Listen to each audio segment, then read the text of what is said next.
Un caro saluto a voi tutti amici, bentrovati a questo nuovo appuntamento con il meteo. Per quanto riguarda il tempo del fine settimana iniziamo con una mappa in quota circa 5.500 metri.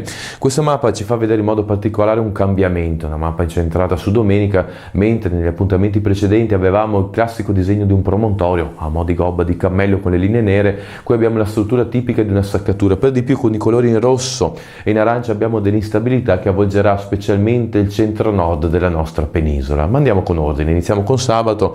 Sabato avremo una giornata tipicamente estiva, sole, qualche velatura di passaggio, ma niente più temperature calde attorno ai 29 gradi sulle aree pianeggianti. Si tratta di valori tipici più di fine giugno che di fine maggio a dire il vero, ma appunto vivremo un'ottima giornata da trascorrere all'aperto. Con domenica le cose invece cambieranno per il fatto che arriveranno delle nubi al mattino che specialmente nel pomeriggio daranno origine a dei temporali che risulteranno anche violenti, come vedete nella mappa, specialmente sul Veneto meridionale, ma in genere avremo temporali diffusi su tutto il nostro territorio con calo delle temperature, e direi che altra variabilità sarà possibile nei pomeriggi dei primi giorni della nuova settimana. Con ora ho detto tutto, auguro a voi tutti un buon weekend e se avete tempo e voglia ci vediamo nel prossimo appuntamento.